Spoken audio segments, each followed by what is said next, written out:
The transmission hit every screen on the Throne of Ashes at 3 in the morning, station time, and I was running before my boots were laced.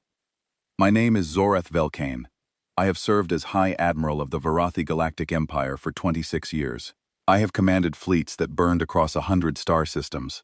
I have broken sieges that lasted decades and shattered armadas that outnumbered mine 3 to 1. I have personally overseen the pacification of 9 rebellious worlds, each one a campaign that would fill volumes in the Imperial War archives. In all that time, across all those battles, across all those years of blood and fire and hard vacuum, I have never once been pulled from sleep by a signal that made my communications officer weep. But that is what happened on that night. When I reached the Imperial War Chamber aboard our capital station, Commander Lythus was standing at the primary display console, with tears running down his face. Not from sadness, not from grief or pain, from terror.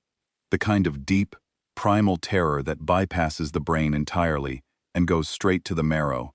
The kind that makes a seasoned officer forget his training and stand trembling before a screen like a child, confronted with something vast and incomprehensible in the dark. "How long has it been transmitting?" I asked, keeping my voice level, because someone had to. "We do not know, sir." It was broadcasting when we found it. The signal was detected during a routine sweep of deprecated communication bands. It may have been broadcasting for days. It may have been broadcasting for centuries. We have no way to determine the start point. The signal was cycling on a frequency that should not have existed anymore. Every officer in the room recognized it from academy textbooks, the way a student might recognize an ancient language no living being has spoken in 1,000 years. It was the precursor network, the communication grid, built by the architects, the civilization that had risen and vanished before the Varathi had learned to make fire, before we had crawled out of our oceans and looked up at the sky and wondered what those points of light might be. Their network had been dead for over 900 years. Every relay station was cold, every node was dark, every transponder was silent. Except now, one of them was not. I stood in front of that display and watched the signal repeat. It was short, maybe 40 words, in a language our standard translation systems could not crack. The syntax was unlike anything in our databases. The phonetic structure did not match any known living or dead language. Our best real-time translators returned nothing but error codes and approximation warnings. We brought in the deep archive linguistic systems, the ones designed to interpret extinct languages from fragment samples and contextual reconstruction. Military-grade systems that had been used to decode the last transmissions of fallen civilizations, to extract meaning from the final words of species that no longer existed. These were not ordinary tools. They were instruments of civilizational archaeology, and they had never failed. It took them 11 minutes to produce a translation. I have read battle reports that describe the destruction of entire worlds, the annihilation of populations numbered in the billions. None of them chilled me the way those translated words did when they appeared on my screen. To all civilizations within range, the system you designate soul is forbidden. No fleet, no probe, no signal shall cross its boundary. This is not a request. This is your only warning. No sender identification, no return coordinates, no diplomatic header or military classification or cultural signature of any kind. Just the message, cycling endlessly on a network that had been dead for nearly a millennium, spoken in a language that predated every living species in the galaxy. I read it 3 times, then I read it a 4th time, because the words refused to settle in my mind. They kept sliding off my understanding like water off polished stone. "Who sent this?" I asked. No one answered, because no one knew. Let me be clear about something, because what follows will not make sense without context. The Varathi Galactic Empire is not a small power. We are not a regional authority, or a modest confederation of aligned worlds. We control over 12,000 star systems spread across 3 galactic arms. 600 client species operate under our authority, each one bound by treaty and tribute, and the implicit understanding that Varathi military supremacy is not theoretical. Our fleet numbers in the hundreds of thousands of vessels, from patrol corvettes to planet-class dreadnoughts, capable of cracking a world's crust with a single sustained orbital volley. We have fought and won wars against every major power that has risen in our quadrant of the galaxy for 3,000 years. We are, by any reasonable measure, the dominant military force in known space. In all that time, across all those millennia of expansion and conquest and unchallenged supremacy, no one has ever told us where we could and could not go. Not once. Not ever. The concept was so alien to Varathi's strategic thinking that it barely had a word in our language. To be forbidden was to be constrained, and to be constrained was to be lesser, and the Varathi were not lesser. That was the foundation upon which the entire empire stood. Emperor Dravathan was informed within the hour. By sunrise, the full war council had assembled in the Chamber of Dominion aboard the Imperial Palace Station, a vast circular room with walls lined in the polished skulls of conquered enemy commanders, each one a trophy from a war the Varathi had won. I stood before them with the translated message projected on the wall behind me, and I delivered my briefing in the clipped, precise language of a flag officer reporting to his sovereign. The reaction was exactly what I expected: split, angry, and loud. General Kassith of the military caste slammed his fist on the council table, hard enough to crack the marble surface. He was a massive Varathi, broad-shouldered and scarred, a veteran of the peripheral campaigns who had personally led ground assaults on fortified worlds. "This is a provocation," he snarled. "Someone is testing our resolve, using the precursor network to give their threat the weight of ancient authority. I recommend we identify Saul and send a battle group immediately. Full combat package. If someone wants to play at being a power, we will remind them what power actually looks like." Chief Scientist Ormath of the Science Caste raised a thin, delicate hand. He was the opposite of Kassith in every way, slight and cerebral, with the careful manner of someone who measured the universe in equations rather than explosions. "With respect to the general, we do not know who sent this message, what technology they possess, or why Sol is significant. The signal was transmitted on a network that has been inactive for 9 centuries. That alone suggests capabilities we do not understand. Rushing in with warships is precisely the response a sophisticated trap would be designed to provoke." "The Science Caste recommends cowardice, as usual," Kassith growled. "The Science Caste recommends intelligence," Ormath replied coolly. "There is a difference, though I understand your persistent confusion on the matter." I watched them argue and said nothing. My eyes were on Director Venmara of the Intelligence Caste, who had not spoken a single word since the briefing began. She sat in her chair with her hands folded neatly on the table, her expression completely unreadable, and she was looking at the translated message with an expression I had seen only a handful of times in my long career. It was the expression of someone who already knew what the rest of us were only now discovering. It was the expression of someone who had been dreading this moment for a very long time. "Director Venmara," I said, cutting through the argument between Kassith and Ormath. "You have something to add." Every head in the chamber turned toward her. She was quiet for a moment longer, letting the silence build, and then she stood.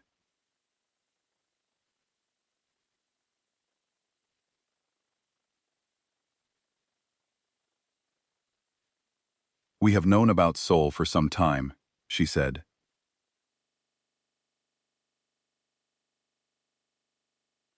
The silence of surprise, but the silence of something fundamental, shifting, like the moment before an earthquake, when the ground seems to hold its breath. Venmara touched her console, and a series of classified files appeared on the main display.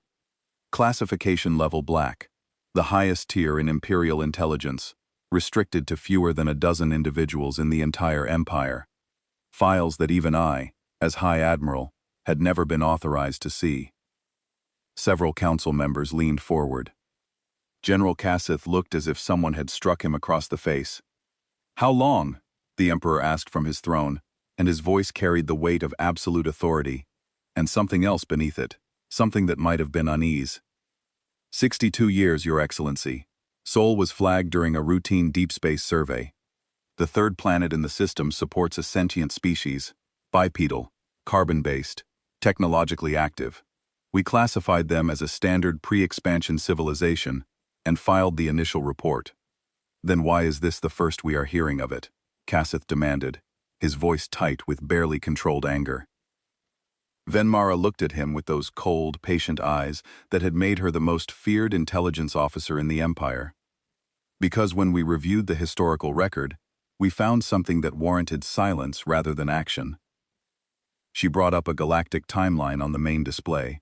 It stretched back 3,000 years, marked with indicators that none of us immediately recognized, colored flags at irregular intervals, like wounds in the fabric of history. She pointed to the first one. The Rithon Dominion. 3,000 years ago, they were the dominant power in this sector, much as we are today. They sent a colonial fleet to Sol. Those ships entered the system and were never heard from again. Within 2 centuries, the Dominion collapsed into fragmentation. She pointed to the next marker. The Chelith Communion. 1,400 years ago. A scientific collective, non-military, dedicated to exploration and knowledge. They sent a probe to study Sol's biosphere. The probe returned with extraordinary data. Within 1 generation, the Chelith stopped all outward expansion and sealed their borders. They have not been heard from since. She pointed to the next. The Morthax hegemony. 600 years ago, the most aggressive military power of their era. They sent a single ship to Sol under a diplomatic flag. That ship returned in less than 1 standard day. The hegemony classified the entire encounter and never approached Sol again. She stepped back from the display and let the timeline speak for itself. There are 11 more examples, different species, different eras, different levels of technology and military power. All of them approached Sol. None of them were destroyed. None of them suffered military casualties. But every single one of them changed afterward. Their expansion halted. Their ambitions contracted. Entire civilizations turned inward, stagnated, or fell apart within a few generations. She paused, and in the silence, I could hear the breathing of every officer in the room. No one has successfully explained why. Emperor Dravathan rose from his throne. He was old, his scales faded to gray, but his voice still carried the power that had held the Empire together for 60 years. High Admiral Velkan. Your Excellency, you will assemble a reconnaissance flotilla, 40 warships, fully armed and provisioned. You will proceed to Sol and determine the nature of this phenomenon. You will not engage unless fired upon. You will report everything you find, without filtration, without interpretation. Raw data. Am I clear? I saluted. Perfectly clear, Your Excellency. The council was dismissed. Officers filed out in clusters, whispering in urgent tones, their certainty shaken in ways that none of them would openly admit. I gathered my personal staff and began issuing the deployment orders that would send 40 warships into the unknown. That was when Director Venmara appeared at my side. She fell into step beside me as I walked through the corridor toward the transit hub, matching my pace stride for stride, and she said nothing until we reached the airlock where my shuttle was docked, far from the ears of anyone who might be listening. High Admiral, she said, and something in her tone made me stop mid-stride and turn. In the cold light of the corridor, she looked older than I had ever seen her, not just tired, burdened, carrying the weight of something she had held alone for far too many years. The warning signal, she said quietly, the one on the precursor network. What about it? She held my gaze, and in her eyes, I saw something I had never seen there before. It took me a moment to identify it, because it was so out of place on her face, this woman who had spent her career in the cold mathematics of intelligence and espionage. It was pity. It did not come from Sol, she said. I waited. It came from everywhere else. She turned and walked away, and I stood in that corridor for a long time, watching her disappear around the curve of the station, with a feeling in my chest that I could not name. It was not quite fear, not yet. It was something worse, something more unsettling. It was the suspicion that everything I had been told about the galaxy, about power, about what made a civilization strong, or weak, or enduring, or doomed, was about to be proven catastrophically wrong. I boarded my shuttle and gave the order to depart. 40 warships, 1 forbidden star, and a warning that, for the first time in my entire career, I was not certain we should have ignored. The transit to Sol took 12 days at maximum sustainable speed. I spent 11 of them in my quarters, reading. Director Venmara had transferred the full intelligence files to my personal console before departure, encrypted under her own authority, bypassing the normal chain of classification entirely. Once the initial security protocols were satisfied, and my biometric authorization was confirmed 3 times, I found myself staring at an archive of information that should have been shared with the War Council decades ago. I understood, as I read, why it had not been. Some knowledge is too dangerous for committees. Some knowledge changes the people who hold it, reshapes them at a fundamental level, and changed people make unpredictable decisions. The intelligence caste had sat on this information for 62 years, not out of incompetence or cowardice, but out of something far more disturbing: caution. The careful, deliberate caution of people who understood exactly what they were holding and were terrified of what would happen when they let it go. I began with the Rithan Dominion, because they were first chronologically, and because their story was the one that made the least rational sense. The Rithan were not a subtle people. They were conquerors in the most traditional and brutal sense of the word. An insectoid species with rigid hierarchical structure, they expanded through overwhelming numbers and brute industrial capacity, stripping each world they claimed down to the bedrock and converting its resources into more ships, more soldiers, more expansion. At their peak, they controlled nearly 4,000 star systems and commanded a fleet that dwarfed anything the Varathi had ever assembled. Their colonial strategy was simple, effective, and utterly without nuance. Identify a habitable world, send a fleet, claim it, consume its resources, build more ships, move to the next target. Repeat until there were no more targets. 2,900 years ago, their expansion algorithms, massive computational systems that analyze star surveys for optimal colonial targets, identified Sol 3 as a viable claim. The assessment was standard: breathable atmosphere, rich mineral deposits, abundant water, moderate gravity, no detected energy signatures suggesting advanced technology.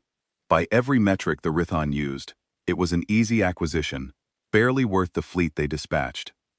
They sent 300 ships, a standard colonial armada, equipped for planetary occupation and large-scale resource extraction. Transports, engineering vessels, ground assault carriers, and a modest military escort. Nothing special. Nothing unusual. The fleet entered the Sol system on schedule and transmitted a standard arrival confirmation to Rithan Command. Then, nothing. Not static, not signal jamming, not the garbled fragmentary transmissions of a fleet under attack. Nothing. The communication link simply ended, as cleanly as if someone had severed a wire. One moment the fleet was transmitting routine data, and the next moment there was silence. Complete, absolute, and permanent. The Rithan Dominion waited 60 standard days, following their protocol for communication blackouts in distant systems. When no further transmissions arrived, they dispatched a second fleet to investigate. This one was larger, more heavily armed, and composed entirely of military vessels. No colonists, no civilians, just warships, under the command of a decorated admiral, with explicit orders to treat the situation as potentially hostile and to prioritize intelligence gathering above all other objectives. The investigation fleet entered the Sol system and found the original 300 ships exactly where they should have been. They were orbiting the 4th planet in a stable formation, maintaining perfect geometric spacing. Every vessel was intact. Power cores were running at nominal output. Life support systems were active, recycling atmosphere, and maintaining internal temperature. Navigation systems were online and responding to automated queries. The ships were empty. Not damaged, not breached, not stripped of equipment or supplies, empty. 18,000 Rithan crew members, soldiers, engineers, colonial administrators, support staff, an entire invasion force, had vanished without leaving a single biological trace. No bodies, no shed carapace fragments, and Rithan shed constantly. No waste residue, no blood, no organic material of any kind that had not been present when the ships left Rithan space. The bunks were made with military precision. The meal stations were clean and stocked. The armories were full. Personal effects sat in their lockers, undisturbed. The command logs ended mid-sentence, literally in the middle of a word, as if every single individual aboard every single ship had simply ceased to exist at precisely the same instant. The investigation fleet searched the Sol system for 30 standard days. They scanned every planet, every moon, every asteroid large enough to register on their instruments. They found no debris, no remains, no evidence of combat or abduction, or any event that could account for the disappearance of 18,000 individuals. They did detect something unusual when they turned their sensors toward the third planet: electromagnetic noise, massive quantities of it, layered and dense, broadcasting across dozens of frequency bands from a world that their initial colonial surveys had classified as pre-industrial and technologically insignificant. The investigation fleet did not approach the third planet. They did not attempt to scan it at close range. They did not send probes. They collected their sensor data and they left. The Rithon Dominion sealed every navigational chart that referenced Sol. They burned the backup copies. They purged the data from every archive, every database, every teaching institution. They erased the system from their star maps entirely, as if it had never existed. And then, over the next 200 years, the most powerful empire of its era, the civilization that had consumed 4,000 worlds and shown no sign of slowing, disintegrated. Not from invasion, not from rebellion, not from resource depletion or military defeat, or any of the standard mechanisms by which empires fall, from a slow, creeping, inexplicable paralysis that no Rithon historian has ever been able to explain. Their expansion stopped. Their colonial ambitions evaporated. The great industrial engines that had driven Rithon civilization for millennia ground to a halt. And when asked why, when pressed by their own scholars and leaders and desperate administrators to explain what had changed, no one could articulate an answer. It was as if the entire species had lost the will to continue and could not remember when or why. I set that file aside and stared at the wall of my quarters for a long time before I opened the next one. The Chelith Communion was different from the Rithanon in every conceivable way. They were a scientific collective, not an empire. A loose network of research stations and university worlds populated by a species of aquatic cephalopods who communicated through bioluminescent patterns and had never fought a war in their entire recorded history.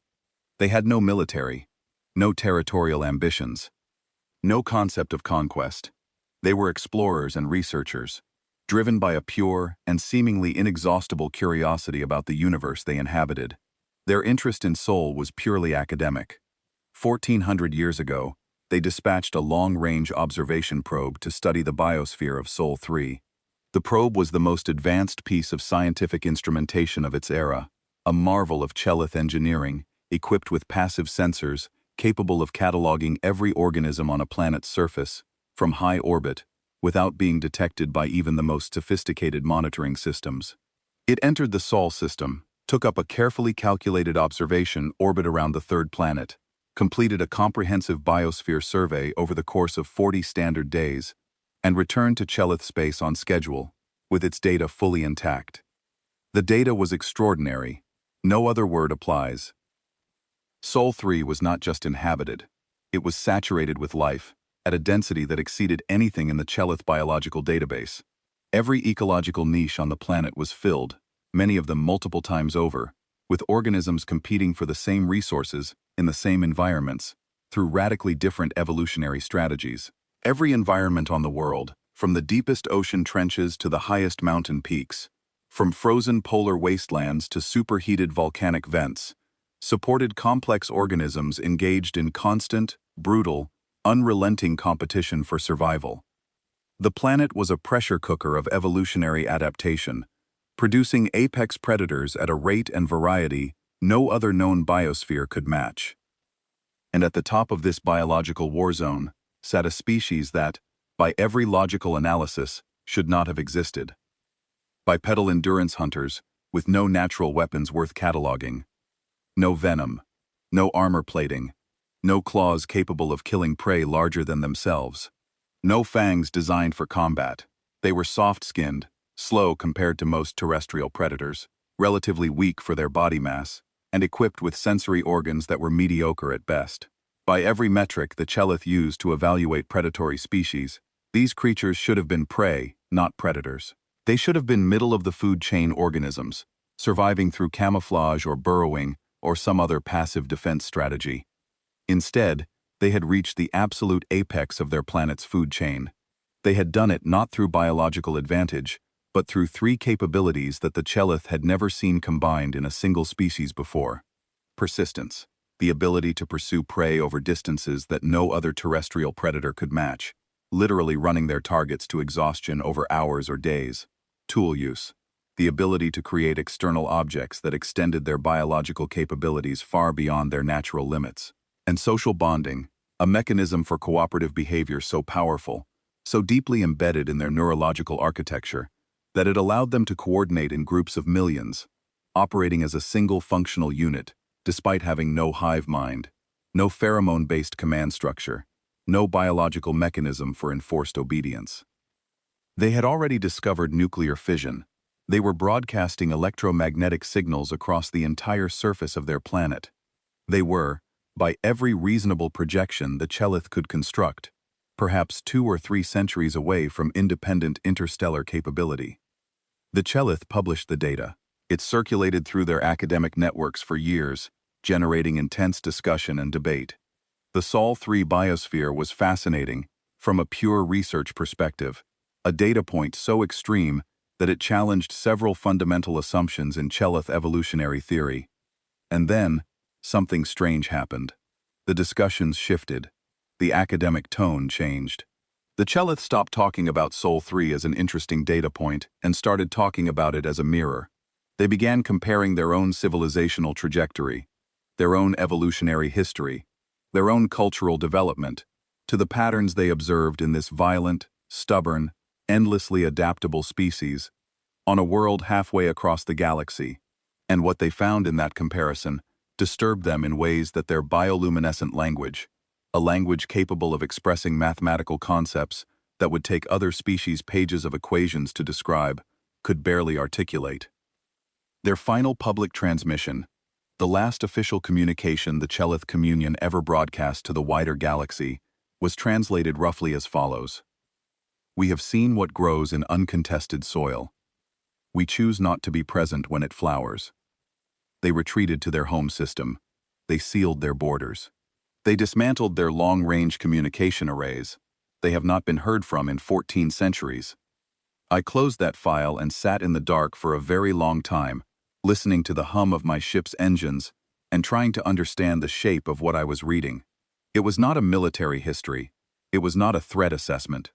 It was something else entirely, something I did not yet have a name for. The third dossier was the one that kept me awake for 3 consecutive nights. The Morthax hegemony was the most aggressive empire of its era, a reptilian species that measured social status through military conquest and treated diplomacy as nothing more than a preliminary form of reconnaissance. Their military doctrine was built on a single principle. Every other species was either an ally to be exploited or an enemy to be conquered. There was no third category.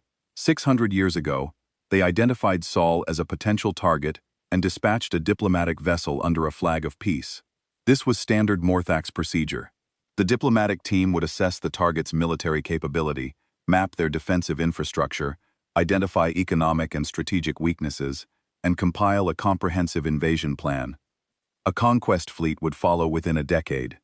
The Morthax vessel entered the Sol system and broadcast a standard first contact greeting on all available frequencies.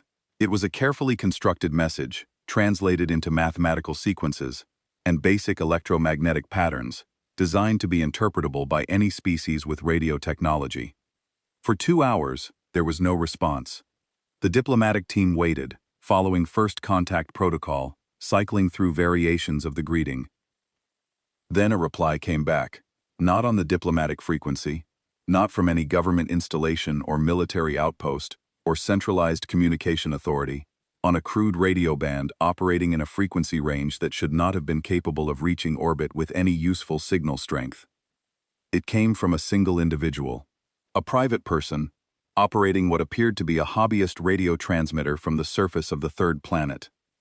The intelligence file included a translated transcript of the entire exchange, annotated by 600 years of Morthax analysts, each one adding their own notes and interpretations, each one failing to reach a satisfactory conclusion. The individual asked, in casual and relaxed tones, if the Morthax were friendly. The Morthax diplomatic officer, following strict first contact protocol, confirmed that they came in peace and wished to establish dialogue with the governing authority of the third planet. The individual seemed amused by this. He asked, still in that same casual tone, how many ships they had brought. The Morthax officer said 1. There was a pause, then the individual laughed. Actually laughed, an audible vocalization that the Morthax translation systems initially flagged as a distress signal before reclassifying it as an expression of amusement. And then the individual said, in words that have been analyzed by Morthax linguists, psychologists, military strategists, and cultural anthropologists for 600 years without producing a satisfactory explanation, that is a relief.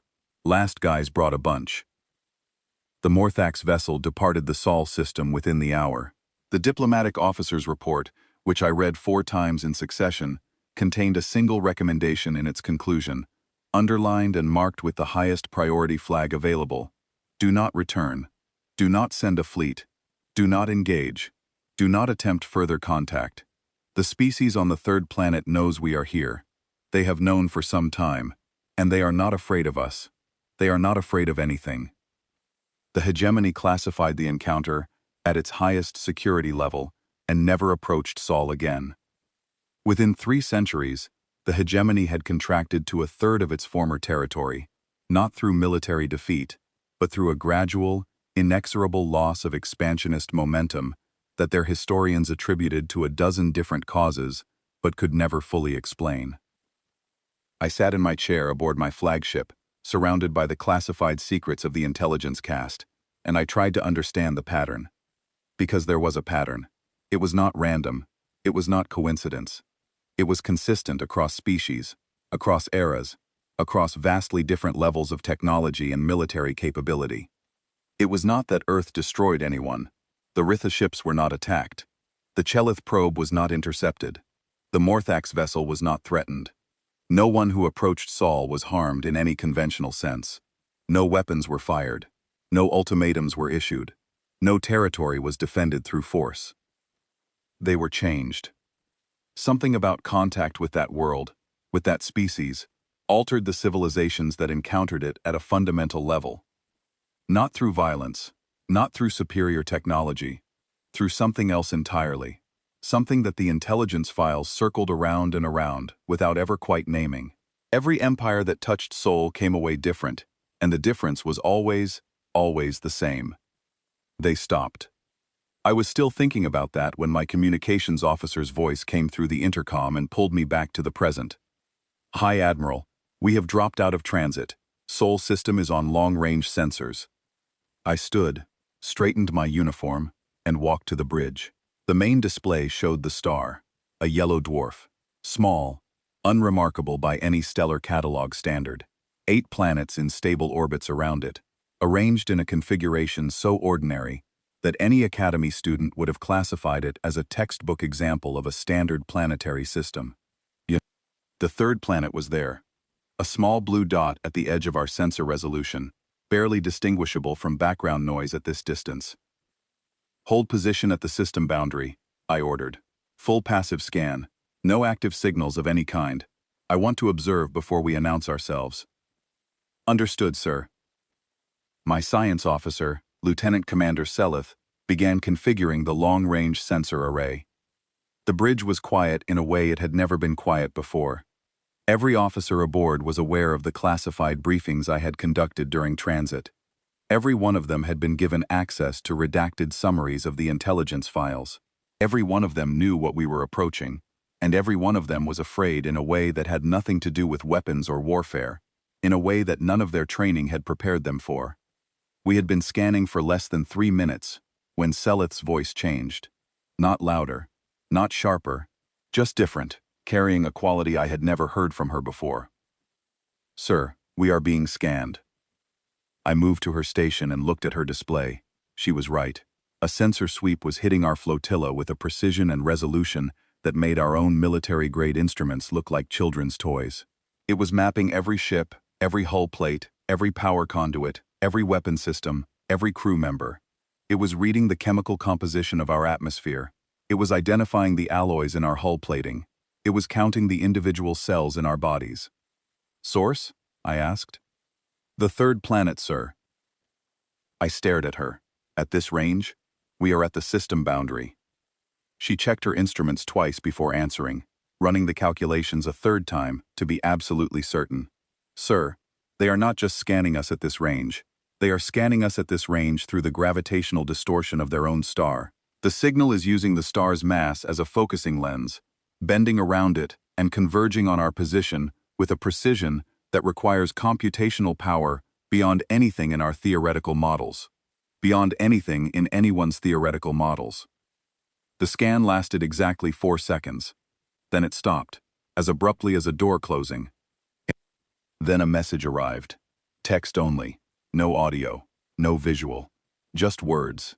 Displayed on my personal console, in perfect Varothi script, with grammar and syntax so flawless, it would have passed examination at any Imperial Language Academy. 40 ships. That is new. You can come closer if you want, or do not. Up to you. I read it twice. Then I read it a third time, searching for subtext, for hidden meaning, for any trace of the diplomatic formality or military posturing that every species in the galaxy used when addressing an unknown fleet. There was none. The tone was casual, conversational, relaxed, like a neighbor who had noticed someone standing on the street outside their home and decided to wave from the window. I looked at my bridge crew. They were staring at their consoles, at me, at each other. Nobody spoke. I thought about the Rithan, the Chelith, the Morthax. I thought about 11 other civilizations that had approached this star and come away diminished.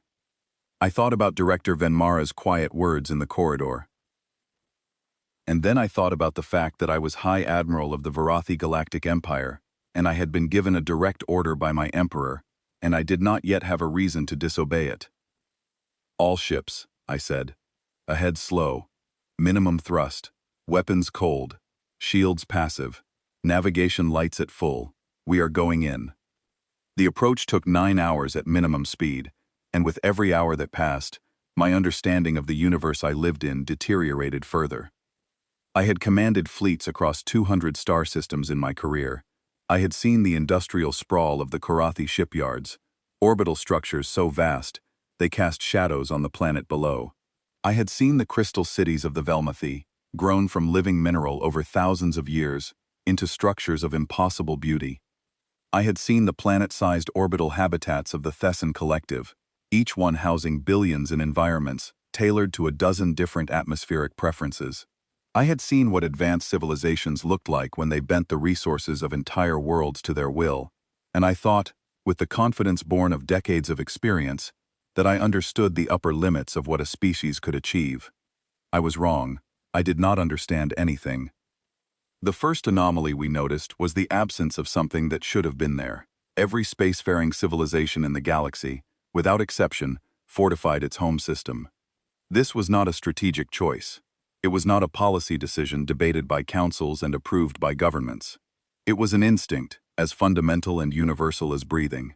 You protect your birthplace. You ring it with weapons platforms and sensor grids and patrol fleets and automated defense stations, because the homeworld is the one thing you cannot afford to lose, the one piece of territory whose fall means the end of everything. Earth had none of these things. No orbital weapons platforms, no defense grid, no minefields, no military stations, no patrol fleets, nothing that any of my tactical officers, collectively representing over a century of combat experience, could identify as a defensive installation of any kind. The third planet sat in its orbit, naked and unguarded, surrounded by empty space, as if the concept of external threat had never occurred to the species that lived there, as if the idea that someone might come to do them harm was so remote, so irrelevant, that it had not warranted even the most basic precaution. Captain Dressa, my chief tactical officer, was the first to put words to what everyone on the bridge was thinking. "They have no defenses." None that we can detect, I corrected, though even as I said it, I was not sure I believed it. Sir, our sensor array can detect a powered-down relay satellite at 40 light-years. We can read the serial numbers on hull plating from the next system over. If there were conventional defenses here, passive or active, concealed or deployed, we would see them. There is nothing.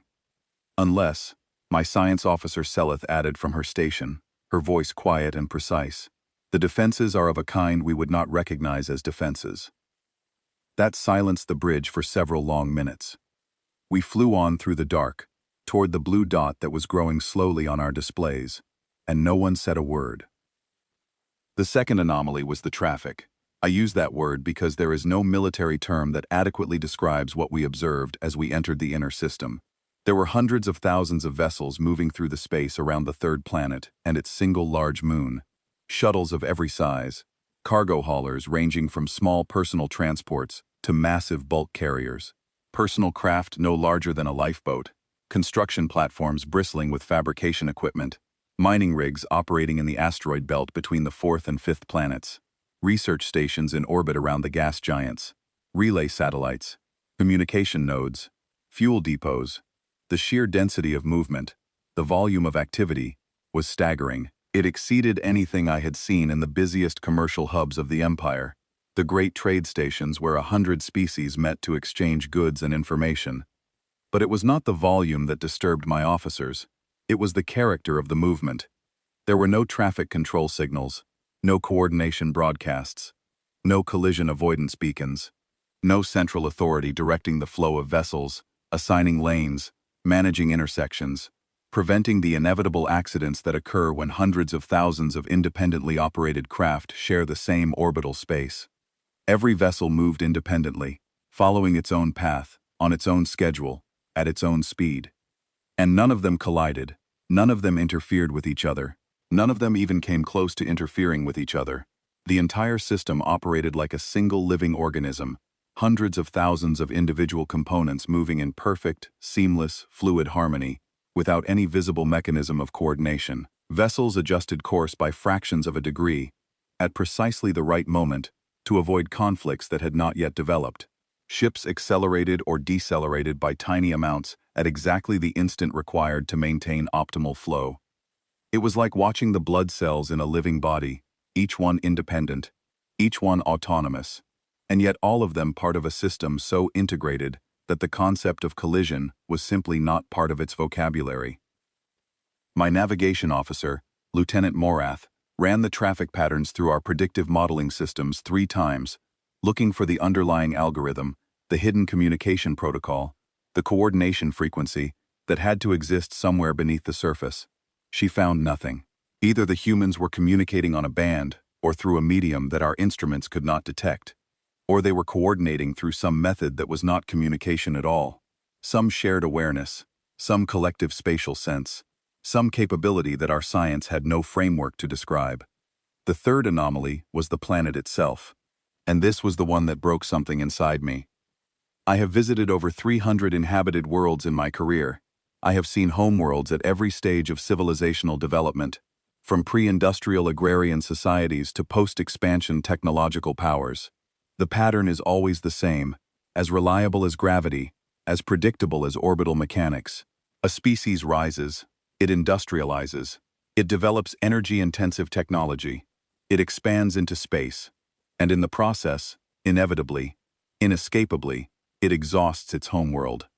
The atmosphere degrades, the oceans acidify, the forests vanish, consumed for fuel or cleared for industry.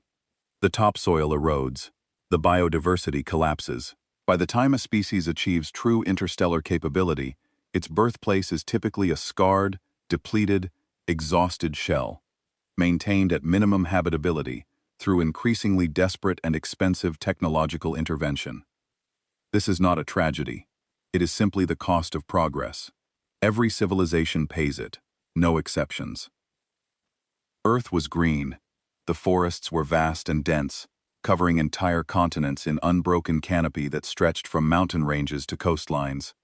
The oceans were deep blue, teeming with biological activity at every depth, from the sunlit surface waters to the crushing darkness of the abyssal trenches. The atmosphere was clean, its chemical composition balanced and stable in a way that suggested not just natural equilibrium, but active, deliberate maintenance. The polar ice caps were intact, gleaming white against the blue.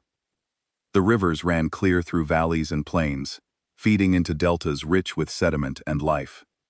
This was a species that had achieved interstellar capability, that was operating across its entire solar system with hundreds of thousands of vessels, that had built an infrastructure of staggering complexity and scale, and its homeworld was not just intact, it was thriving. It was healthier, more vibrant, more biologically productive than most uninhabited worlds I had surveyed in my career. It was not a world that had been spared the costs of industrialization.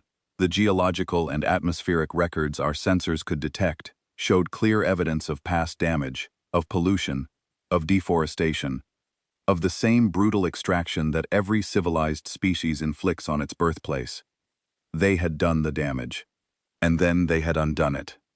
Captain Dressa said what I was thinking, and her voice carried a note of something that was not quite fear and not quite awe.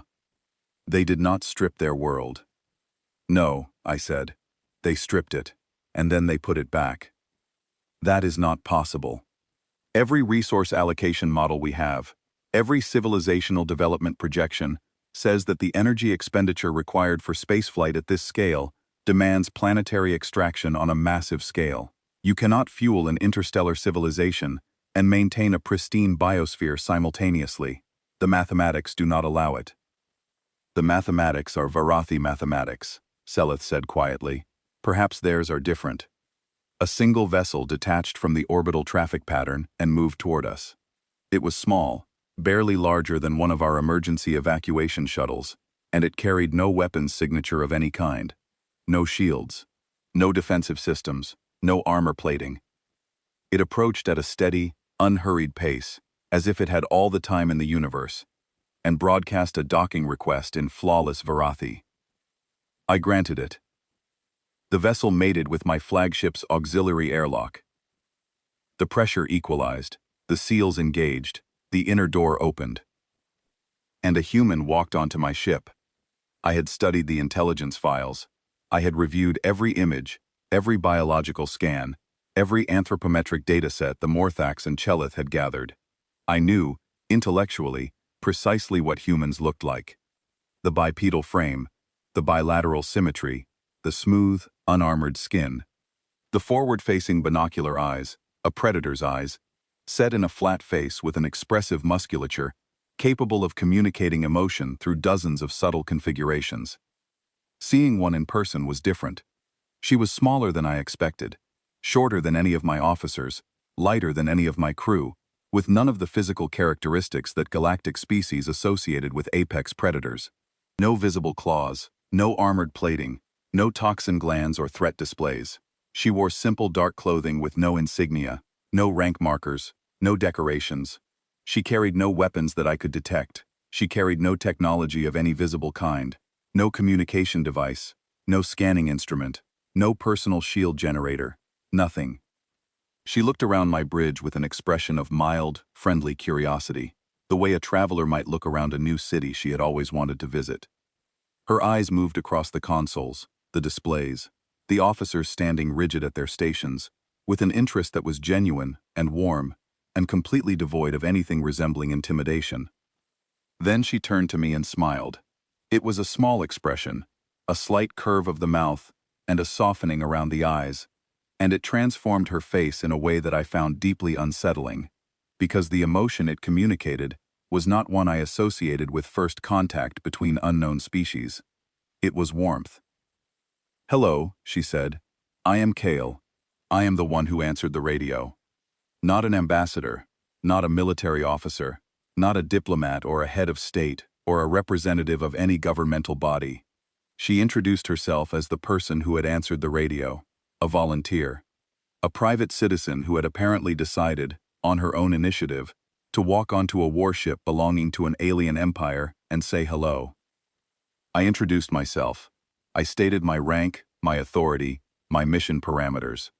I explained that the Varathi Empire had received a warning signal regarding the Sol system, transmitted on the precursor network, and had dispatched this flotilla to investigate its origin and nature.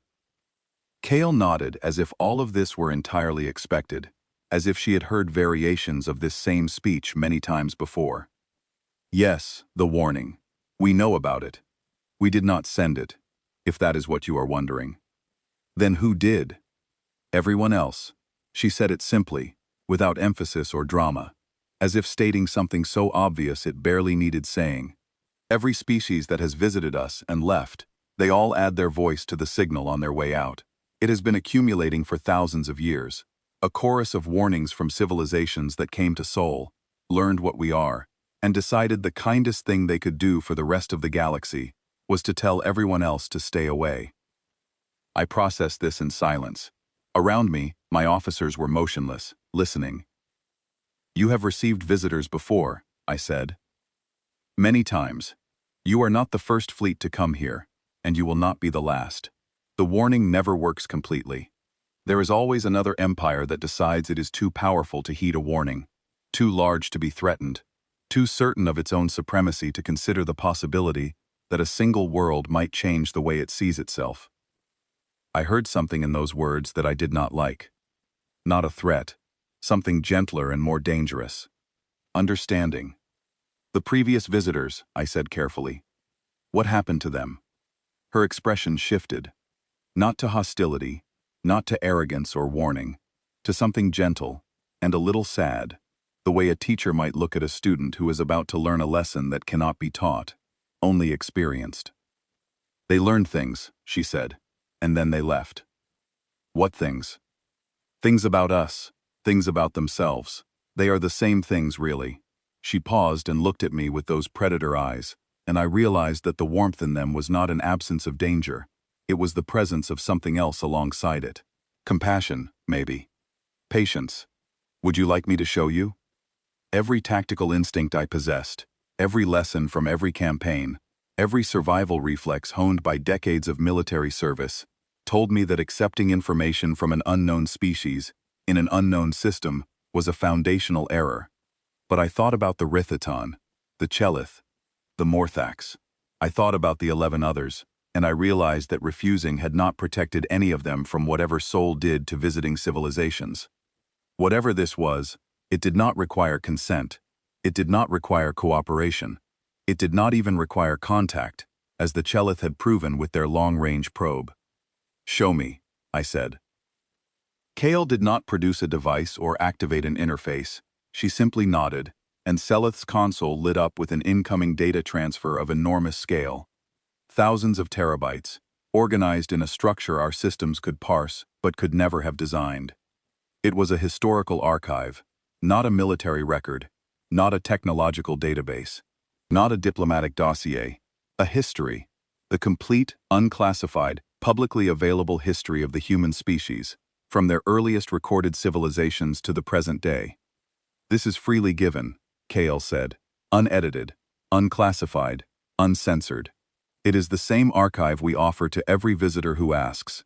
We do not hide anything. We do not sanitize anything. We do not present ourselves as better than we are.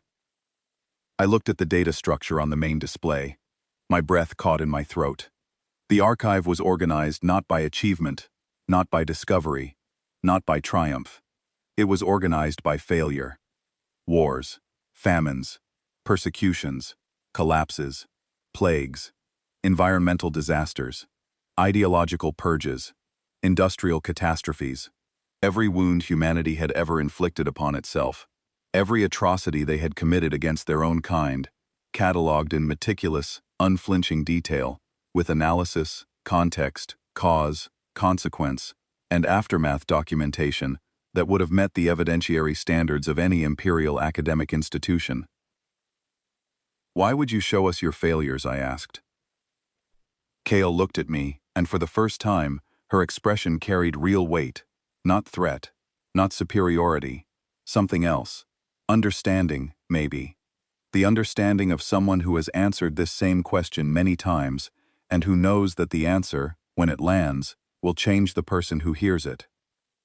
Because our failures are the only thing about us that matters, she said. She returned to her shuttle without ceremony.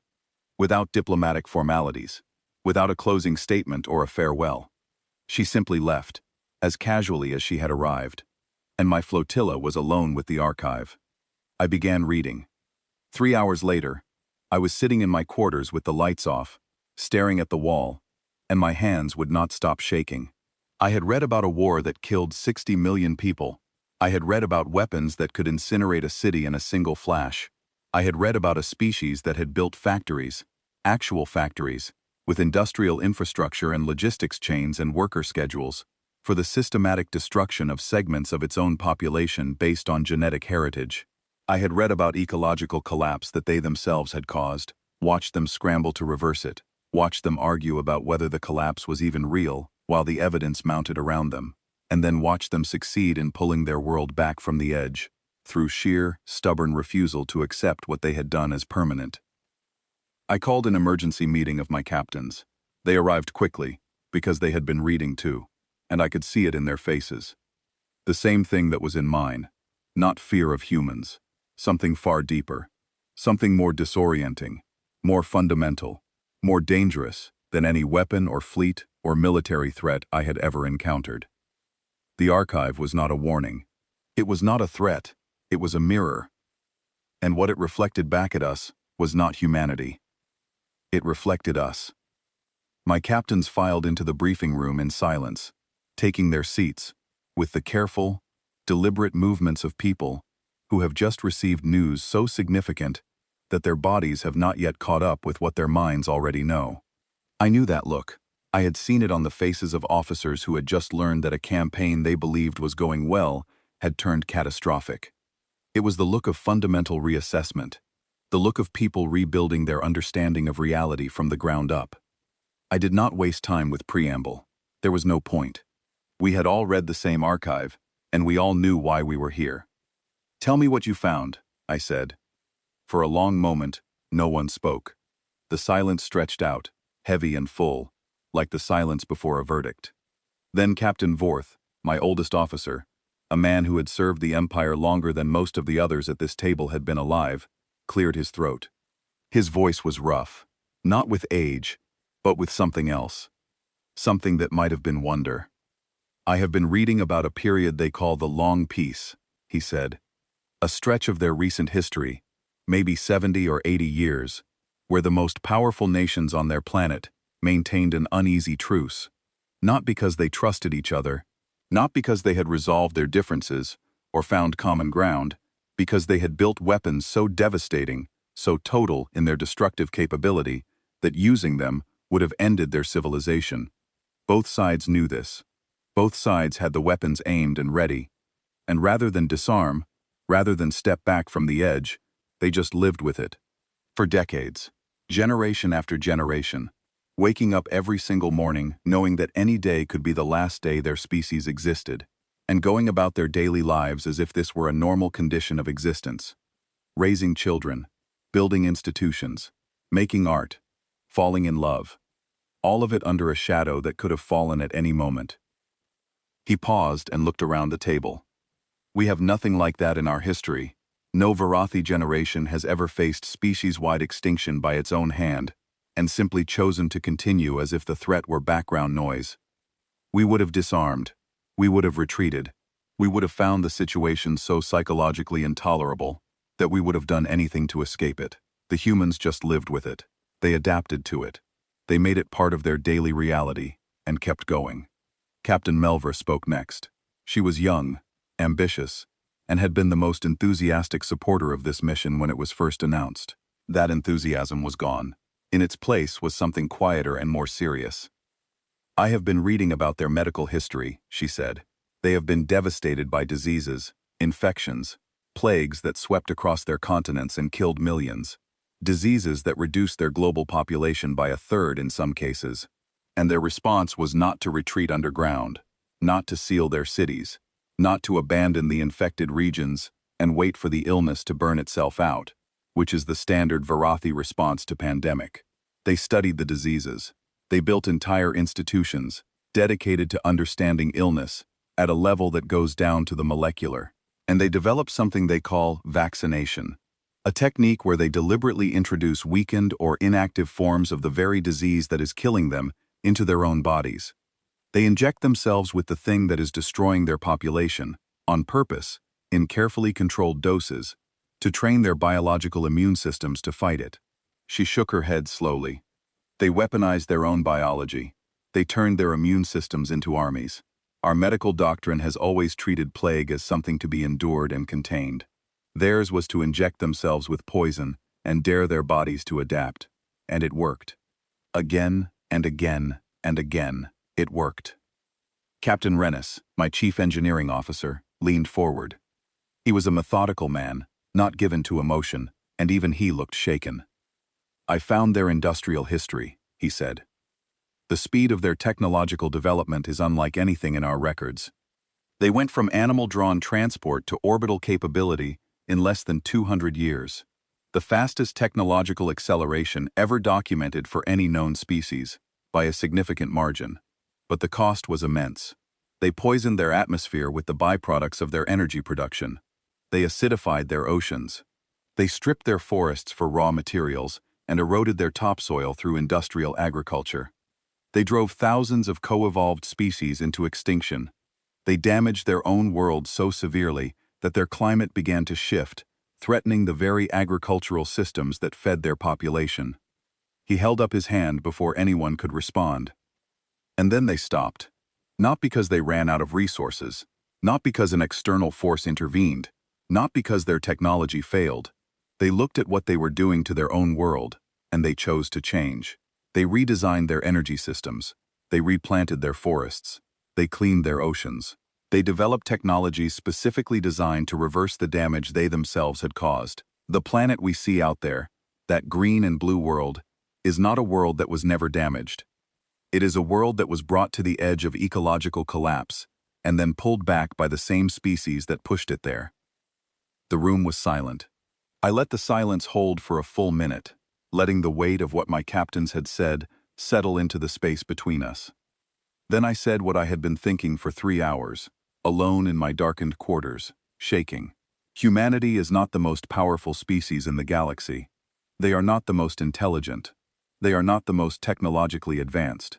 Our ships are larger. Our weapons are more numerous. Our empire spans 12,000 systems, and theirs occupies one. By every conventional metric of civilizational power, we surpass them in every category. I paused. But humanity is the only species in the recorded history of this galaxy that has survived itself. I watched the words land. I watched my captains process them, turn them over, test them against everything they knew. Every civilization we have ever encountered, every civilization in the historical record, follows the same trajectory, I continued. Rise, expansion, resource depletion, stagnation, decline. It is considered an immutable law of civilizational development, as fundamental as thermodynamics, as inescapable as entropy. Our own empire is on this path. Every officer at this table knows it. Our expansion has stalled. Our frontier systems are restless. Our client species are increasingly difficult to manage. Our resource extraction has peaked and begun to contract. The projections from our strategic analysts predict stabilization at best, slow decline at most probable. These are not classified figures. These are the numbers that every flag officer in the fleet sees every quarter. No one contradicted me, because every word was true. Humanity broke the pattern. They hit every collapse point that our models predict. Nuclear weapons, ecological devastation, global pandemic, ideological fracture, social fragmentation, resource depletion, climate destabilization. By every model we use, by every projection we rely on, they should have destroyed themselves a dozen times over. They came closer to self-extinction than any species in the historical archive. Closer than the Rothon, closer than the Keyleth, closer than any of the 11 others who visited Sol and came away changed. I leaned forward and placed my hands flat on the table. And they survived. Not because they were united, not because they were wise, not because some benevolent force intervened to save them. They survived because every single time they fell, every single time their civilization collapsed or teetered on the edge of annihilation, some furious, stubborn subset of their population refused to accept the outcome. They clawed their way out of every grave they dug for themselves. They rebuilt from every ruin. They pulled themselves back from every edge through sheer, irrational, biological refusal to accept that the end was the end. Captain Vorth nodded slowly, his old eyes bright with understanding. That is what changed the others.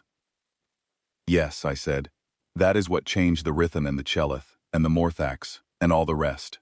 Because when a galactic civilization studies human history, truly studies it with open eyes and an honest mind, they do not just see an alien species. They see their own reflection. They see their own arc, their own stagnation, their own decline, and they see, for the first time, that the arc is not inevitable. They see that collapse is not a natural law. It is a choice, a failure of will, a surrender disguised as destiny. And that knowledge is destabilizing, Captain Dressa said quietly, and I could hear in her voice that she was already feeling its effects. Profoundly destabilizing, I agreed. The Rithon did not collapse because of Earth. They collapsed because they saw that survival was possible, that the arc could be broken, and they looked at their own civilization and realized they lacked the will to do what the humans had done. They were not willing to pay the price. The Chelith did not stop exploring because they feared humanity. They stopped because they studied human history and then looked at their own and saw that they had already given up, already surrendered to the arc, already accepted decline as inevitable. And once they saw it, they could not unsee it. They were ashamed, and their shame consumed them. Captain Melvra stood up. Her face was tight. Then we need to leave, now, immediately, before this information spreads beyond this flotilla. We classify the archive, we destroy our copies, and we recommend that the Emperor seal this system permanently, not because Earth is a military threat, but because this knowledge will tear the Empire apart. It is too late for that, Captain Rennis said, his voice steady and matter-of-fact. Every officer on every ship in this flotilla has access to the archive. It was transmitted openly, to all our systems simultaneously. We cannot selectively erase it. And if we return to the capital, the Emperor will demand a full report. He will want to know what we found. What do we tell him? We lie, Melvra said, and the desperation in her voice was naked. We tell him there is nothing here. A primitive world, no threat, no significance. We recommend sealing the system as a precaution, and we move on. I shook my head. That is what the Morthax did. They classified the encounter and pretended Saul did not exist.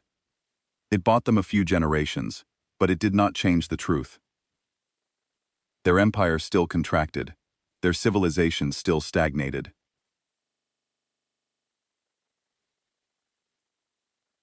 Because the knowledge is not the problem. The knowledge is just the messenger. The problem is the truth that the knowledge reveals, and the truth exists whether we acknowledge it or not. The room divided. Half my captains sided with Melvra. Leave immediately. Seal the system. Bury the archive. Protect the Empire from knowledge that would undermine the foundations of everything they had built. The other half, led by Vorth, argued the opposite. The Empire was already in decline. Every senior officer knew it. The signs were everywhere. In the stalling expansion, the restless client species, the shrinking fleet budgets, the growing sense among the younger officers that the great era of Varathi dominance was already over. This archive, this mirror that humanity had offered freely and without condition, might be the only thing that could save the Varathi from the fate of the Rithon. I let them argue. I needed to think about something else, something more personal. I left the briefing room and walked to the communication suite. Kale had departed hours ago, but I had authorized a direct communication link before she left, a private channel that bypassed the flotilla's main systems. I activated it now. She answered immediately. No delay, no screening, no automated response or holding pattern, as if she had been waiting by the receiver, expecting the call. "Hi, Admiral," she said. Her voice was warm. Not artificially warm, not diplomatically warm, just warm. The way one person sounds when speaking to another person they do not consider an enemy. "I need to ask you something," I said. "Of course." I chose my words with extreme care, because I knew they mattered. Not tactically, not strategically, personally. Every species that has come here has left changed. You know this. You offer the archive deliberately, fully aware of what it does. You have been doing this for centuries, maybe millennia, showing visitors the worst of your own history, knowing that the reflection will destabilize them. Yes. Why? Why show us your worst moments? Why hand us information that has functionally disabled a dozen civilizations? Because it is not a weapon, she said. It is a mirror, and we did not create what you see in it. The reflection belongs to whoever is looking. That is not what I am asking. I took a breath. You could conquer us. Your technology is centuries or millennia beyond ours. The scan you performed on our flotilla used your own star as a focusing lens. Your traffic coordination operates without detectable communication. Your planet is fully restored after damage that should have taken geological timescales to reverse. You have capabilities that no empire in the galaxy can match, or even comprehend. I held the receiver tighter. Why do you stay here? Why do you not expand? You could rule the galaxy. You could end every war, topple every empire, reshape the entire civilizational order of known space, according to whatever principles you wished. Why do you sit on your one world and wait for visitors? Kale was quiet for a long moment. When she finally spoke, her voice was different, heavier, older, carrying the weight of something vast and deeply painful. Because we learned something that your empires never learn, she said. Conquest is the easy part. It is always the easy part. The ships, the weapons, the battles, the victories, all of that is simple compared to what comes after. Living with what you have conquered is what kills you. Managing it, controlling it, maintaining it, watching it resist you and resent you, and slowly, inevitably turn against you. We know this because we did it to ourselves. On our own world, with our own people, we conquered each other for thousands of years, and every conquest, every empire we built, eventually fell. Not because the conquered rose up, because the conqueror exhausted itself, trying to hold what it had taken. She paused. We almost destroyed our entire species learning that lesson. We burned our world. We slaughtered millions of our own people. We built weapons that could have ended all life on our planet, and we came within minutes of using them, more than once. And when we survived, when we pulled ourselves back from the edge by our fingernails, we made a decision. Not as a government, not as an institution, as a species. We decided that we would never export that lesson to the rest of the galaxy. We would let the galaxy come to us. We would show them who we are, honestly, without flattery, without deception, and we would let them choose what to do with what they saw. And if they choose war, I asked. No one has. Not once they have seen the archive. Because the archive does not show them humanity, it shows them themselves, and that is always enough. I closed the channel and stood alone in the communication suite, thinking about civilizations and mirrors and choices, and the weight of knowledge that cannot be set down once it has been picked up. Then my communications officer contacted me on the ship's internal system, and his voice carried the clipped, controlled urgency of very bad news, delivered under military discipline. Sir, priority transmission from the capital. Emperor Dravathan has dispatched the 4th Assault Armada to Sol, 1,200 warships under the command of Admiral Thesic Vor. Orders are to establish a military cordon, claim the system for the Empire, and subdue any resistance with maximum force. I felt something cold move through my chest. Thesic Vor. I knew him, a brilliant tactician and a committed warmonger, a man who had never encountered a problem he did not believe could be solved with sufficient firepower. He had no patience for subtlety, no interest in diplomacy, and no capacity for the kind of reflection that the human archive demanded. Time to arrival? I asked. 6 hours, sir. I stood very still for a long time. Then I contacted Kale again. There are 1,200 warships coming, I said. She did not sound surprised. She did not sound frightened. She did not sound angry. She sounded sad, deeply, quietly, genuinely sad, the way someone sounds when they have seen something terrible happen many times before and know they are about to see it happen again. I know, she said. You could stop them. Yes, Will you? A pause. Then, softly, not the way you think. The 4th Assault Armada dropped out of transit in Sol's outer system, in a formation that I recognized the instant it appeared on our sensors. Battle spread, maximum coverage, weapons hot. 1,200 warships arranged in concentric rings of overlapping fire arcs, each vessel positioned to deliver maximum destructive output to a single convergence point from every possible angle simultaneously. It was the Varathi Empire's most aggressive combat posture, the formation reserved for engagements where the objective was not conquest or negotiation or strategic advantage. It was the formation used when the objective was annihilation. Admiral Thesic Vor's voice filled every communication channel in the system, cutting across standard and emergency frequencies alike, with the full weight of Imperial military authority. To the governing authority of the Sol system. This is Admiral Thesic Vor, commanding the 4th Assault Armada of the Varathi Galactic Empire. By order of Emperor Dravathan, sovereign of the Varathi Galactic Empire, Lord of 12,000 systems, this system is hereby claimed as Imperial territory. You will lower all defenses, surrender all military assets, and submit to Imperial authority immediately.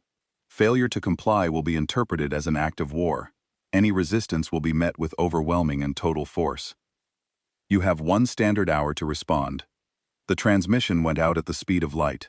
It reached Earth, and for a long, stretching, terrible silence, there was no response. I stood on the bridge of my flagship and watched the Armada hold its position. 1,200 warships. Any single one of them carried enough firepower to reduce a continent to molten glass. Together, they could strip a planet's atmosphere, boil its oceans, crack its mantle, render its surface uninhabitable for geological ages.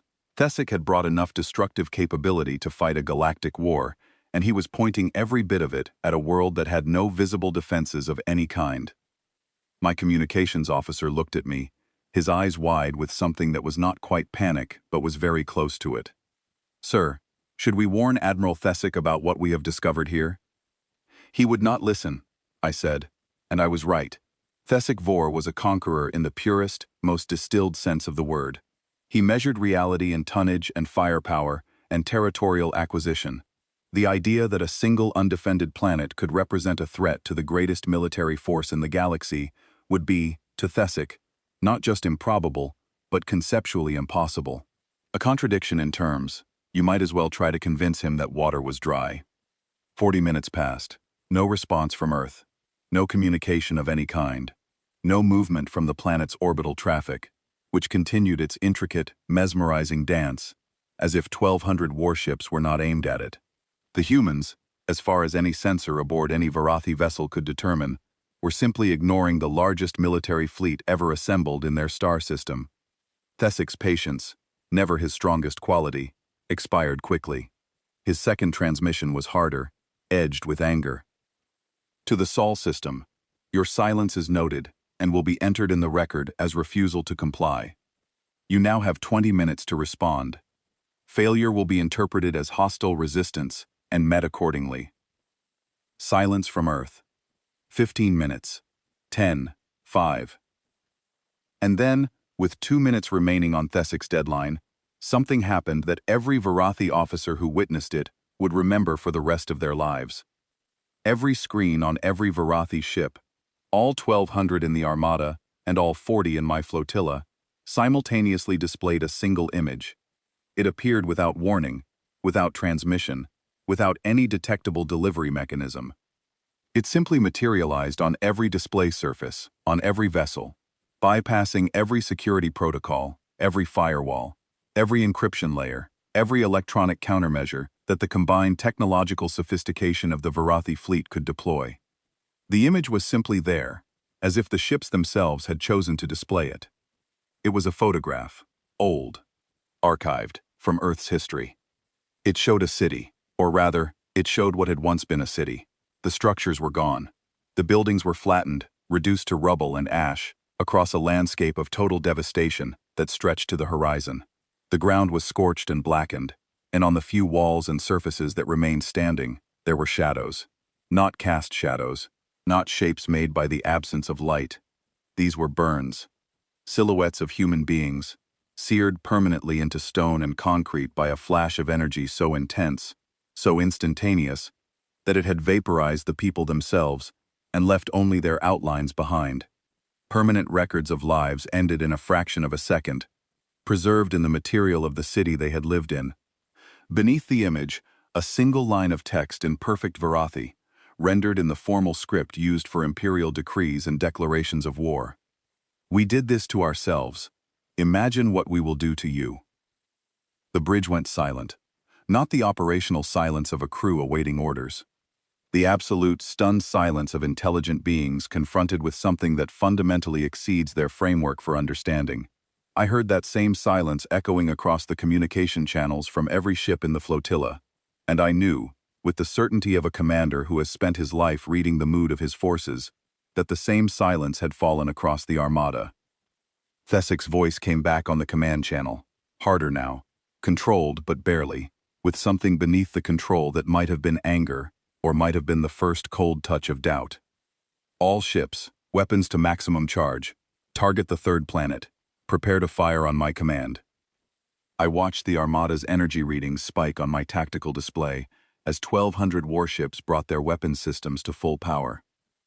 Plasma cannons cycling to maximum output. Particle beam accelerators reaching firing threshold. Kinetic lance systems locking onto targeting solutions. Antimatter torpedo bays opening their doors. Enough concentrated destructive force to crack a planet's crust like an eggshell and boil its core into plasma. Admiral Thesik, I transmitted on the command channel, knowing it was futile but compelled by duty and something stronger than duty to try. I strongly advise you to stand down. You do not understand what you are facing here. I understand a primitive world with no defenses and a talent for theatrical propaganda, Thesik snapped back. Stand aside, Velkayan. You have clearly lost your nerve. When this is done, I will be filing a formal recommendation for your removal from command. I did not respond. There was nothing more I could say. The weapons reached firing threshold. 1,200 ships, weapons hot, targeting solutions locked, ready to fire on a single command. The largest concentration of destructive power in the history of the Varathi Empire, aimed at a small blue world orbiting a yellow star. And then the stars went out. Not dimmed, not obscured by dust or gas or some kind of projected barrier. They went dark. Every star in the sky, every point of light in every direction, every distant sun and galaxy and nebula that had ever served as a reference point for navigation or orientation, or the simple comforting knowledge that the universe existed beyond the hull of the ship. All of it, gone. The sun that Sol's planets orbited vanished. The planets themselves vanished. The Armada's own running lights still functioned. Life support continued. Artificial gravity held. The internal systems of every ship operated normally. But outside the hull, there was nothing.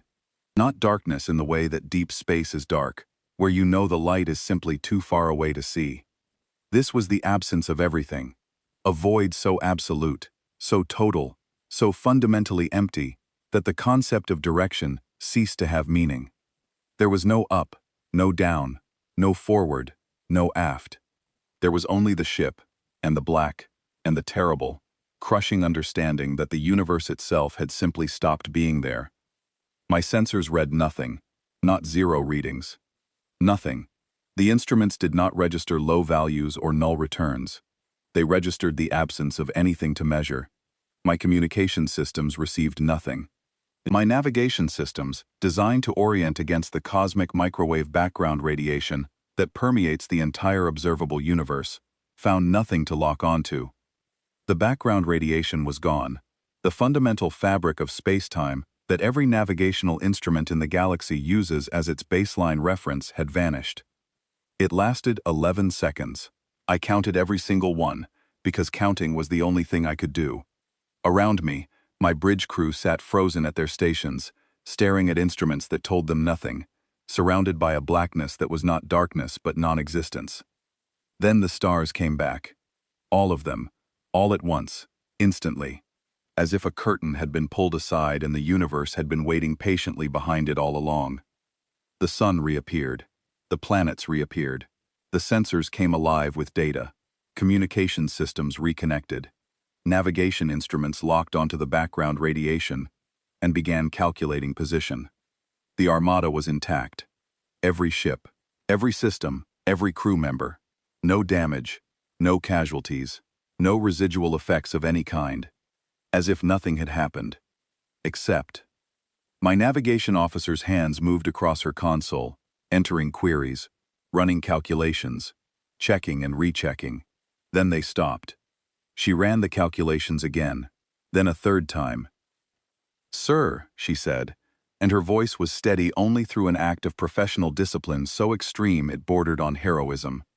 "We have been relocated." "Relocated where?" She turned to face me, and in her eyes I saw the understanding that the word relocated did not begin to capture what had been done to us. "We are in the Thesson neutral zone, approximately 400 light-years from Sol. All ships, the entire Armada, and our entire flotilla, 1,240 vessels have been moved to this position simultaneously. Transit time was 0. Energy expenditure was 0. There is no record of any transition event in any of our navigational logs. We were in the Sol system, and now we are here. There was no in-between.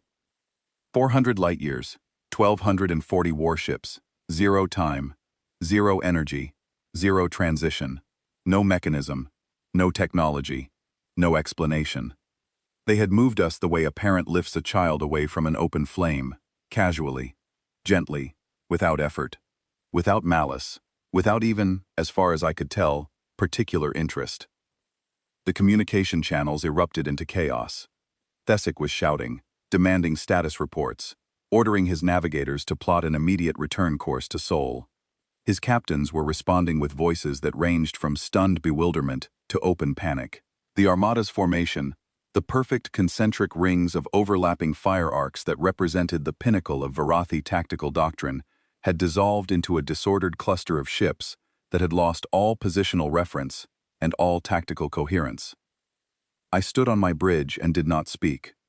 I was thinking about Kale, about her quiet voice saying, "Not the way you think."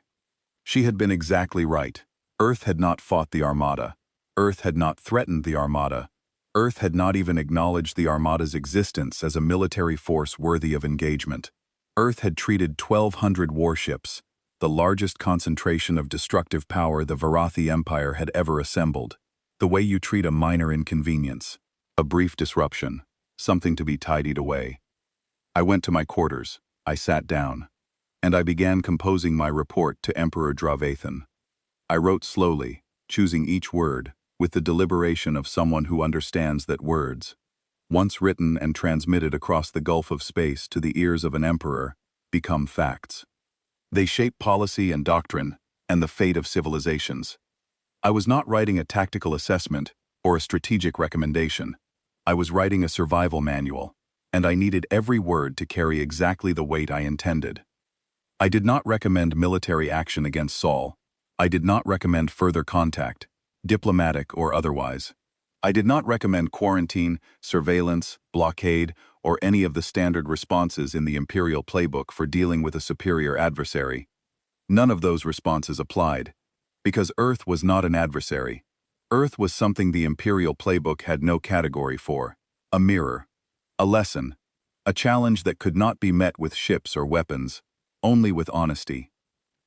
I recommended that Emperor Dravathan read the human archive that I was transmitting alongside my report. I recommended that he read it personally, from beginning to end, without delegation, without summary, without the filter of advisors and analysts and intelligence officers, who would sand down its edges and blunt its impact. And I recommended that he read it not as intelligence on an enemy, not as a tactical assessment of a potential threat, not as a strategic briefing on an unknown power. I recommended that he read it as a survival manual, because that is what it was. The human archive was not a history of an alien species. It was a map of every trap, every pitfall, every self-inflicted wound that a civilization can suffer on its way to either extinction or transcendence. And unlike every other map of this kind that I had ever encountered, this one was annotated with solutions, not theoretical solutions, not hypothetical frameworks or academic models, proven, tested, blood-soaked solutions. paid for in the lives of billions of human beings who had lived and suffered and died so that their descendants could learn from their mistakes. Humanity had faced every existential threat that a civilization can face. War on a scale that beggared imagination. Weapons capable of ending all life on their planet. Diseases that killed millions. Environmental collapse of their own making. Ideological extremism that turned neighbor against neighbor. Economic systems that concentrated resources in fewer and fewer hands while billions starved. And they had survived all of it. Not gracefully. Not wisely. Not through some innate quality that made them superior to other species. Through stubbornness. Through the biological refusal, embedded so deeply in their genetic architecture that it functioned like a law of physics rather than a choice, to accept extinction as an outcome. Every time their civilization fell, someone stood up in the ruins and started building again. Not because they had a plan, not because they believed success was likely, because giving up was simply not something their species was capable of. It was not courage, it was not heroism. It was something more fundamental, more basic, more powerful than either. It was the refusal, at the cellular level, at the molecular level, at the level of pure biological imperative, to stop existing. And that refusal, that magnificent, infuriating, irrational drive to survive at any cost, was the thing that broke every civilization that encountered it. Because it proved, beyond any possibility of denial, that the arc of civilizational decline was not a natural law. It was not entropy. It was not thermodynamics. It was a choice, a habit, a failure of will that every galactic empire had mistaken for destiny because no one had ever demonstrated that the alternative was possible. Until the humans. In the final section of my report, I recorded a theory about the origin of the warning signal that had started this entire chain of events. It was not sent by the architects.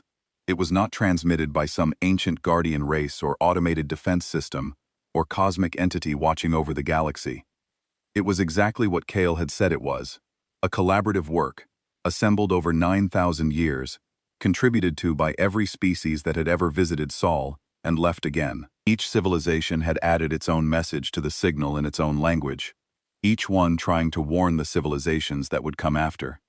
But the warning was not what anyone had assumed. It was not a threat. It was not a declaration of human military supremacy. It was not a quarantine notice for a dangerous world. It was a mercy. Because the truth about humanity is not comfortable. It does not flatter. It does not reassure. It does not confirm the assumptions that galactic civilizations hold about the natural order of things. The truth about humanity is that survival is always possible, that the arc of decline can always be broken, that extinction is always a choice and never a fate. And once a civilization absorbs that truth, once it truly understands it at the deepest level, it can never go back to the comfortable lie that its decline is inevitable, that its stagnation is natural, that its slow contraction is simply the way things are. That is why Sol is forbidden. Not because of what humanity will do to you, not because of their weapons or their technology or their stubborn, ferocious refusal to die, because of what the truth about humanity will do to everything you believe about yourself. Because once you have seen that mirror, once you have looked into the history of a species that nearly destroyed itself 100 times and kept going, you will see your own reflection staring back at you, and you will have to decide, for the first time in your civilization's history, whether your decline is something that is happening to you or something you are choosing. Most civilizations are not ready for that question. I added a final line to the warning signal before transmitting it outward, joining the chorus. The same line, translated into Varathi, that every species before me had added in their own language after visiting Sol and learning what I had learned. Earth is forbidden, not because of what humanity will do to you, because of what the truth about humanity will do to everything you believe about yourself. The signal propagated outward into the dark between the stars, joining a message that had been growing for 9,000 years, each new voice adding depth and resonance to a warning that no one ever heeds until they have already ignored it. Admiral Thesic Vor refused to read the archive. He filed a formal complaint against me for insubordination and dereliction of duty. He spent the rest of his career insisting that the Sol incident was a sensor malfunction, combined with an uncharted spatial anomaly of natural origin. He was promoted twice. He never mentioned Earth again, and on the rare occasions when someone else mentioned it in his presence, he left the room. Captain Vorth read the archive 3 times from beginning to end. He retired from military service 6 months after our return, and spent his remaining years writing a treatise on Varathi's civilizational decline that was immediately suppressed by the imperial court. Copies circulated anyway, passed hand to hand through the officer corps, read in private quarters, and discussed in hushed voices. It changed the way an entire generation of Varathi military leaders thought about their empire's future. Captain Dressa transferred to the science cast. She spent 12 years developing a new model of civilizational sustainability, drawn from the patterns she had identified in the human archive, challenging every assumption the Varathi had ever made about the inevitability of decline. Her work was controversial. It was bitterly opposed by the old guard, by the traditionalists, by everyone who had built their career on the comfortable certainty that the empire's trajectory was fixed and unchangeable. And in the end, after years of debate and resistance, and institutional resistance, it was adopted as official imperial policy. The Varathi Empire is still expanding, slowly, carefully, sustainably, but expanding. I retired to a quiet station on the edge of imperial space, where the stars are thin and the distances between them are vast, and the nights are very, very long. I spend my evenings looking at the sky, at the faint smudge of light that is Sol's region of the galaxy, and I think about a small blue world where a species that nearly destroyed itself decided, against all odds and all reason, to keep going anyway. And I think about Kale, sitting on a hillside somewhere on that extraordinary, terrible, beautiful world, watching the sky with those patient predator eyes, waiting for the next fleet that will come, despite the warning. Because there is always a next one. There is always another empire that believes it is too powerful to be changed, too vast to be moved, too certain of its own superiority to consider the possibility that a single planet, and a single species, and a single, honestly told history, could fundamentally alter the way it sees itself. They will come. They will ignore the warning, the way we ignored it. They will bring their warships and their certainty, and their unshakable confidence in the natural order of things. And Kale will meet them, and she will smile that small, warm, sad smile. And she will offer them the archive, and they will read it, and they will never be the same. The warning signal continues to propagate, somewhere out in the dark between the galaxies, carried on a frequency older than any living civilization, speaking in 100 languages, and 1,000 voices accumulated over 9 millennia of visitors who came and saw and understood. It is still broadcasting, still growing, still trying, with the patient, hopeless optimism that I have come to believe is the defining characteristic of every species that has ever looked at humanity and recognized something of itself, to save the next empire from the unbearable weight of self-knowledge. Do not go to Sol, not because of what you will find there, because of what you will find in yourself.